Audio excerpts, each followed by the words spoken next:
Hello everyone, and welcome back to Mina the Hollower. This is our third episode in the series, and it's going to be a little bit different than the last couple of episodes. The previous videos were recorded in front of a live studio audience over on Twitch, and after my last stream, I decided I was having too much fun and kept grinding. That grinding led to more exploring, more boning up, and as much as I wanted to leave the story parts for stream, I just had to keep going. So sit back and relax as we start back up in the Queensbury Crypt. Starting out how we left, I kept grinding away over in this western area. The enemies here give decent enough bones for what I was working for, plus I didn't want to start exploring too much.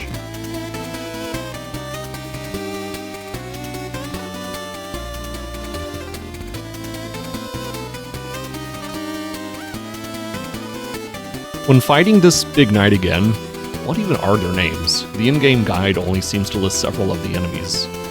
I accidentally destroyed this rock wall, and when you know it, there's some bones back there. Unfortunately, they despawned before I could grab them, but thankfully they respawned once I reloaded the screen.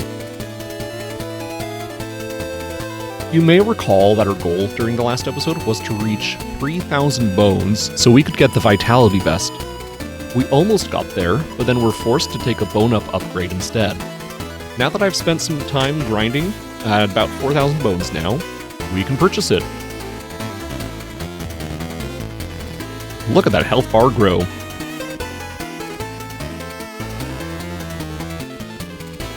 After trying and failing to plunder their back room, I figured I'd dig into grinding again. At this point, I was still pretty set on not doing any story stuff, but I did start venturing just a bit further than before. We've all seen knights rest enough at this point. Fight some knights, fight some bigger knights, rob some graves, save at the old graveyard so we can rinse and repeat. Or not. Instead of heading through Knight's Rest once again, we kept heading east into the graveyards. We got some new monsters here, which is nice, varying up the combat from all the knights. We also meet Mrs. Sodsby, the gravedigger. Having me dig in the muck? Outrageous! Crypt's too full, they said. Can you believe it? I'm to spend my life digging graves? Can't even find them all. It'll take all day at this rate.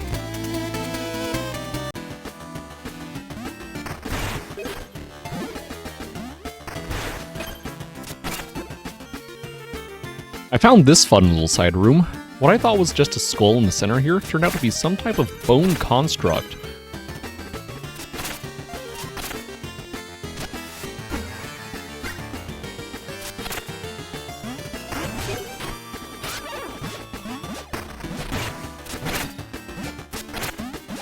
For anyone who plays this after me, make sure to keep on hitting it as fast as you can.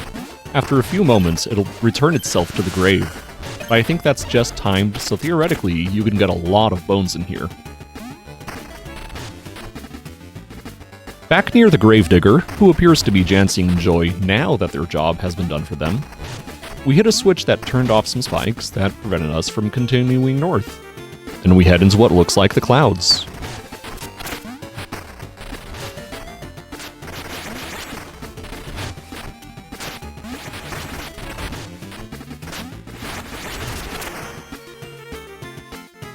And at the end of this road, we find Belvedere.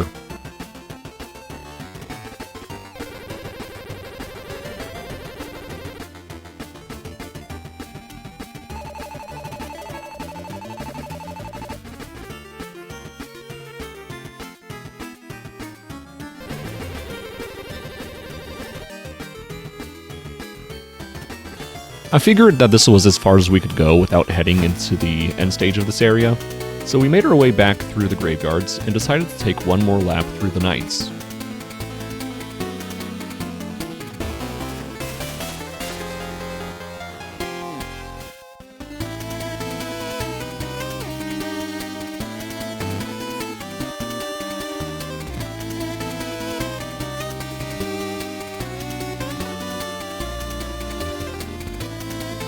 I'm surprised that through all of my laps through this area, I missed this very big hole for me to go through. It's a little bit of a battle, but this lets us open up a rope near the yellow umbrella, in case we need it. I'll never visit this shortcut again as of recording this, as I prefer destroying all of the knights for their bones. Anywho, after destroying a broken gravestone, we dropped into a shallow tomb. It let us glimpse another area we could drop into with a kier, but with no way to get there from my hole, I headed back up. I punched a few of the other gravestones, and lo and behold, there was another breakable one. I went down to the hole, got the kier, and headed back on my way.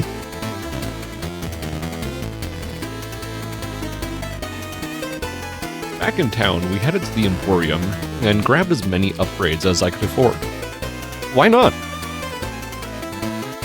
We then went north and used our newly acquired kier to unlock this staircase north. Instead of doing the logical thing and seeing what was up there, I instead jumped into this hole I found in the ground. I'm glad I did, as it unlocked a fast travel between the east gate and the shops. Of course, we went straight back to see what was up the stairs, only to find a mustached frog scientist and his telescope. He says he saw something fly by the planet and suggests we take a look. And while I feel like I did take a good look around, I couldn't find anything weird. I'm certainly curious about the space station looking thing though.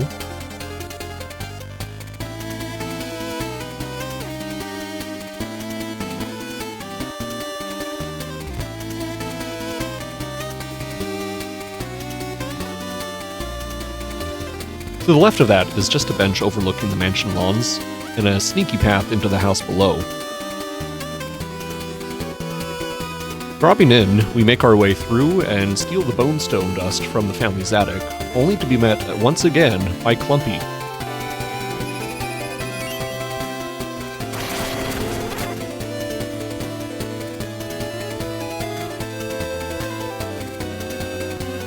It's time to give that brain a poke. I'm Clumpy D, and here's my joke. Where's the worst place to be kicked in Ossex? In the coccyx. Okay, that's not a joke, just a rhyme. Don't be so narrow-minded, it's humorous. Until next time, try not to die, and do keep laughing, lest you cry. I noticed a hidden staircase up in the corner, and go down it to claim the steady shoes, my first and I think my favorite trinket as of recording this. In the plaza, we run into Elle, another wanderer. Another wanderer, huh? If you're paying attention, find a 3x3 patch of water. Burrow in the center. That's where I'll be. Good to know. Let's hope I don't miss any of those. With only 81 bones to my name, I headed south to see what awaits us there. Just a bit to the right is the corner of Ossex we've seen before, so we went over to the left instead and fought a bunch of guys. I didn't want to venture too far into a new area, so we headed a screen down instead to find a bouncing pillow puzzle. I've solved this puzzle by the time of this recording, but I couldn't quite figure it out at the time. Instead, I jumped into the cave network, and boy, that was a mistake. The cave network is an empty abyss with infinite bats and floating pillows that you need to navigate to reach the treasures on the other side. This one's tricky, and I learned that I need to master getting my fingers onto a different direction on the D-pad a lot quicker. Rolling your finger over the D-pad can be deadly here. Once we were down to no vials and just hanging on to life, we scurried back out to the city center to save.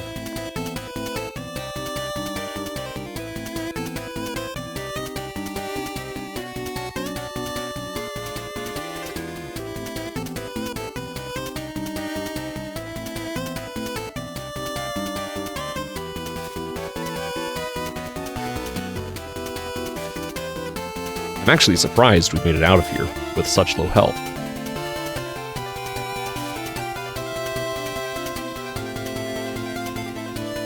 It turns out that the building next to our save point is the Hollowers Guild. We wrap around the building and destroy a few boxes to get inside, and meet Muriel. Means you're a sight for sore eyes. Thorn's forces have taken Reen, and Drillheart is missing. They wrecked the guild hall, and the rookie up front's too green. We're dead in the water. How dire. Did you see which way they went? They headed south through the burnt town. Guess you're our best shot now, Means. Lucky you, eh? Over to the west part of town, we are once again beset upon by the gooey bone monster who steals our bones. I've had enough of him, so I give him a piece of my mind.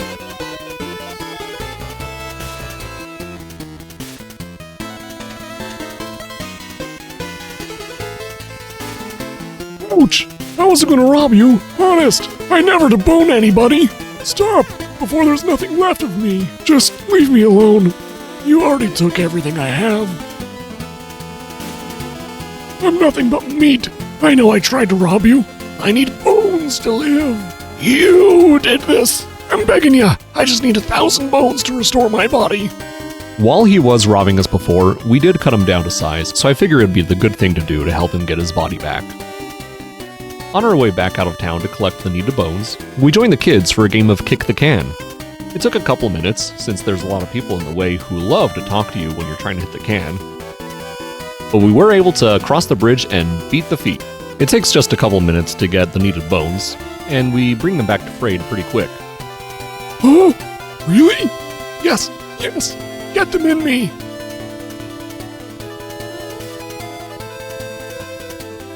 Wow, I look totally normal now. Thanks. You rattled my bones, but I sure learned my lesson.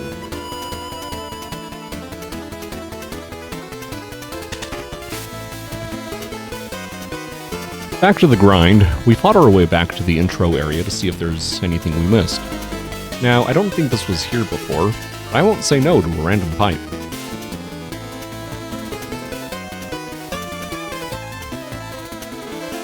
Turns out it's a challenge area of a sort, which nets us another Kier.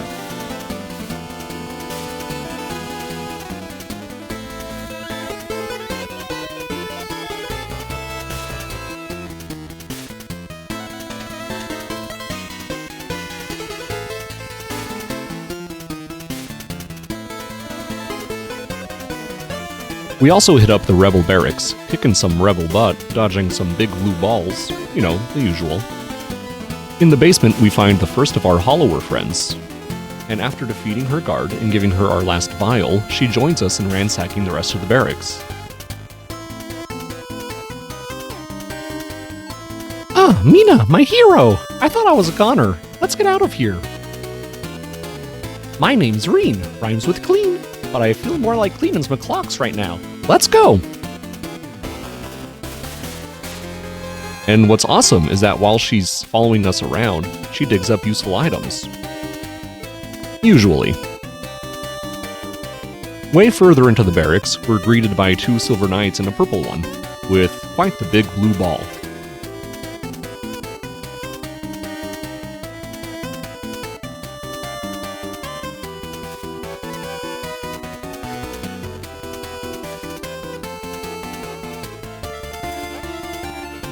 We easily dispatch them and head outside, where Reen takes her leave of us. Wow, Reen, your quick broom work really helped out back there. Sorry you got swept up all in all this. Thanks. Horn said if a Hollower touched the generators, it'd cause a disaster, so they helped me prisoner. I can't even fix the towers, but maybe I can help at the Hollowers Guild Hall in Osix. I'll meet you there. At this point, I figured that the only thing we could really do next was take on Queensbury Crypt. We take care of a couple small things around town, like jumping off of a man's nose to get some bonestone flakes.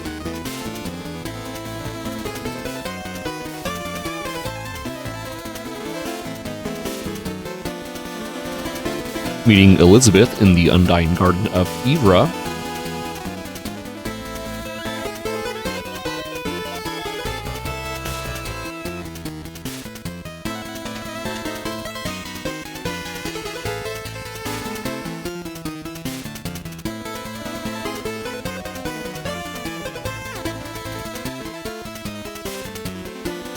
And making faces in the manor mirror before heading out to our destination.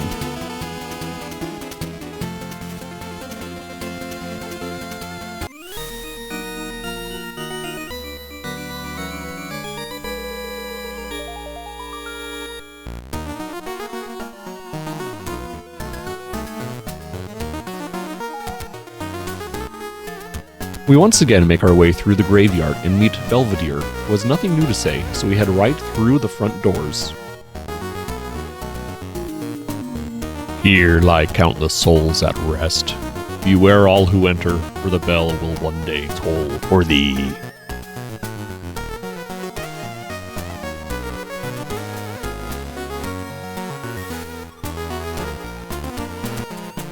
The castle is filled with new monsters, traps, and treasures. Mannequin legs, flying arrows, rolling spikes.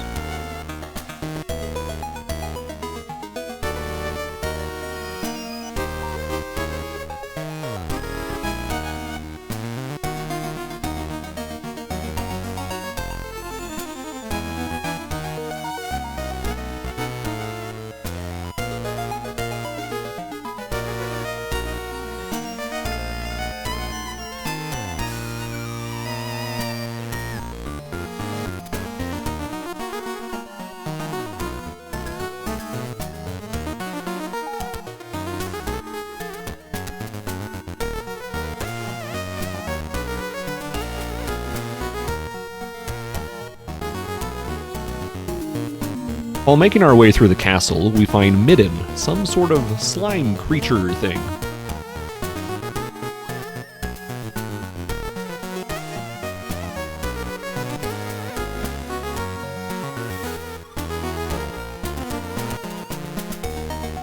We grab the gear and keep pushing further into the castle. We soon find ourselves in an interesting room with some interesting problems. 1, just a little slime guy. 2, a slime monster on top of mannequin legs who can throw itself as a weapon. And 3rd is a severed head of a statue just sitting there on the carpet.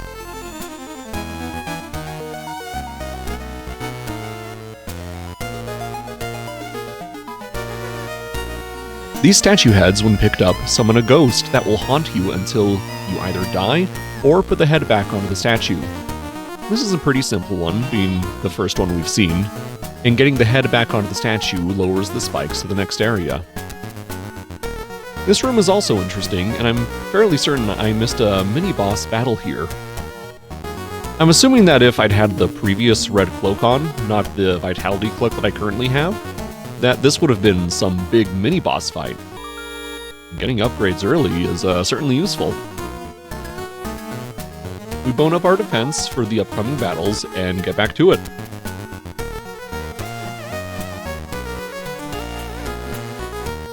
The final chamber has several parts to it. To the left, we fight our way through some new enemies, including a floating grandma that revives monsters unless you kill them first.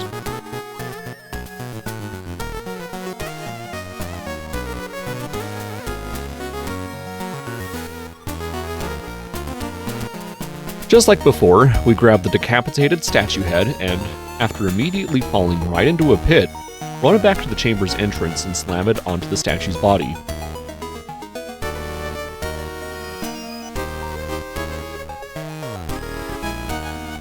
First set of spikes, done. The right side is similar, but has a little secret right at the start.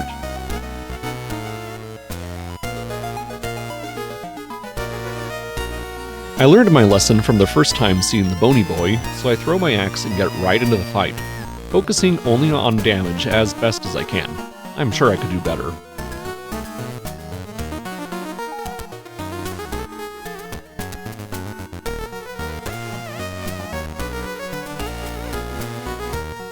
This also happens to be where Midden decided to hide after our last encounter.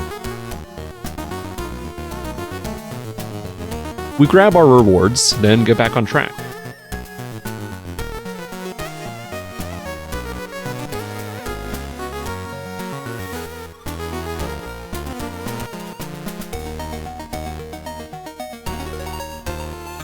This side was much simpler than the left side in my opinion. Dodge some falling floors, grab a head, slam it on the body.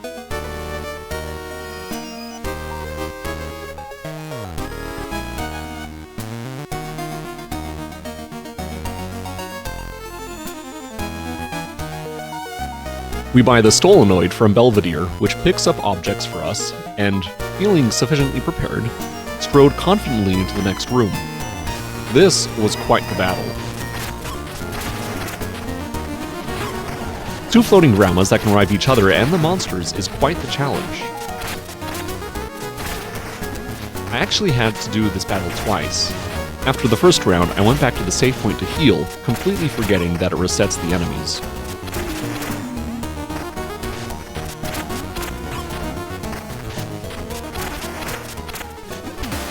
We meet Midden once again in what looks like to be an arena, so I know a boss fight is imminent.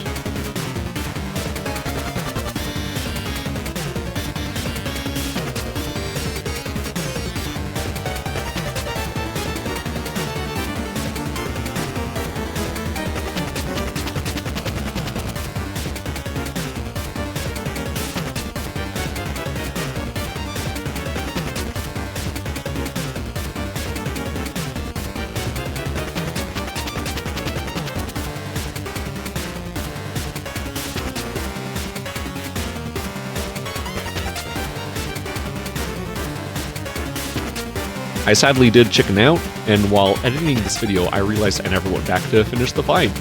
I'm gonna have to remember to do that at some point.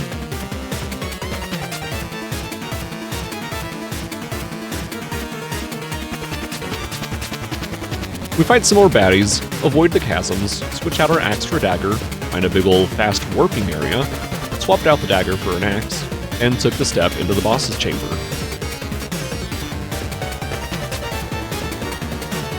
It turns out this statue is also headless, so we bring the head from the previous chamber, the head being behind a conveniently placed explodable wall. When we bring the head back to the statue, we finally get to meet the Duchess. The Duchess is a fun boss. Fairly simple mechanics overall, but still very fun.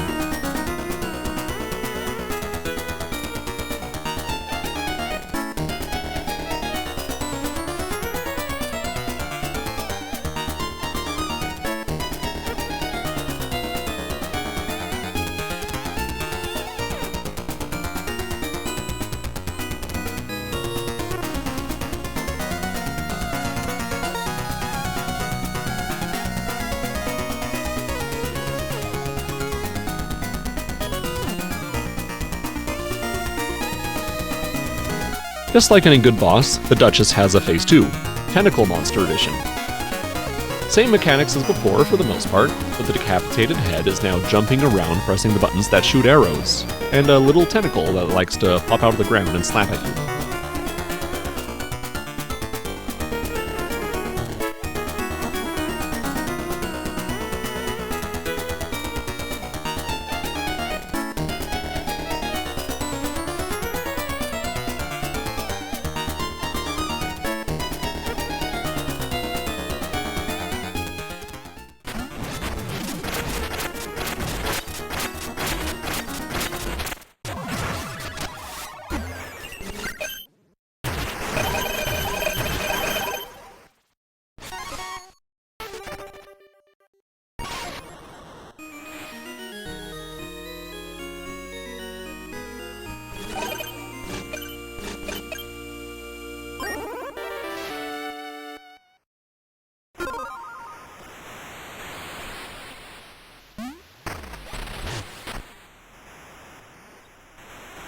High above the castle stands the first of the broken generators.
This took me several attempts to get it right, but get it right we eventually did.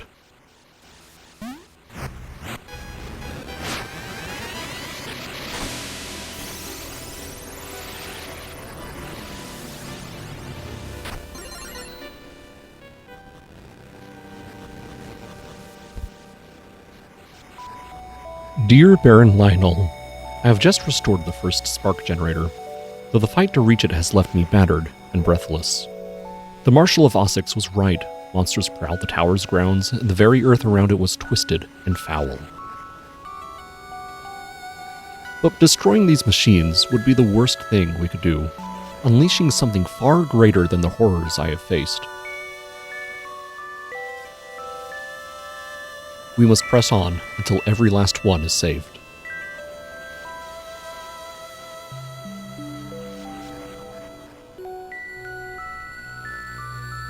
With resolve, Mina.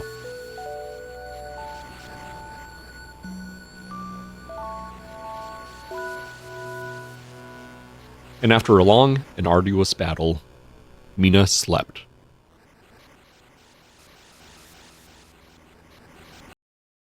It turns out, though, that this wouldn't be the last battle of the episode, and nowhere near the hardest. As we stepped back into town, we were greeted by a stranger.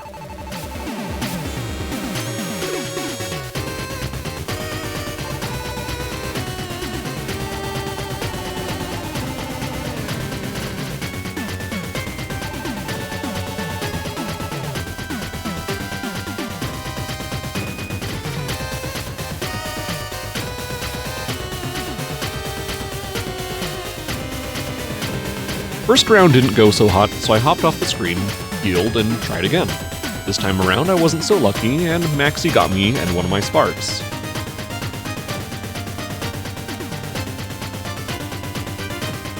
So I went back for vengeance. Once. Twice. 3 times.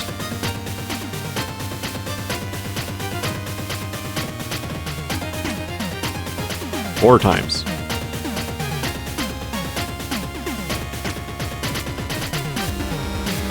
5.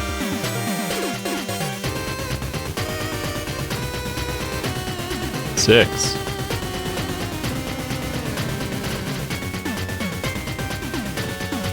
7.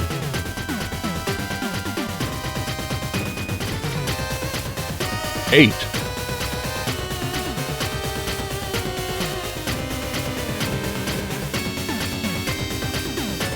Heading back to the save spot at this point, I had a surprise waiting for me underground.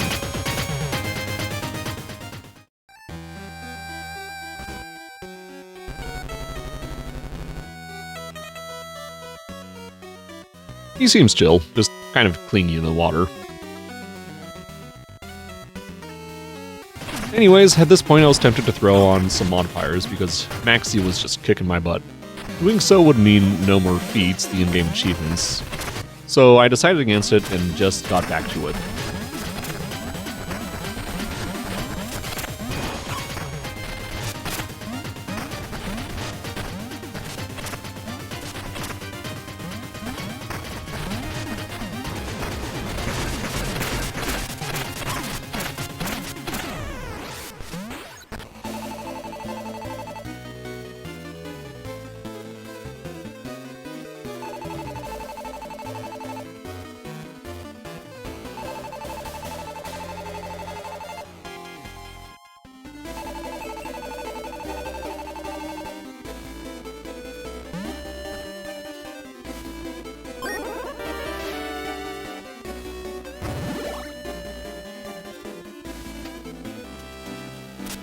With Maxie defeated, we've beaten all of our goals of this video and much more. This video has been a beast to edit. It's not anything that I'm used to doing. The next episode will be like this as well, before returning to normal cutdowns from Twitch.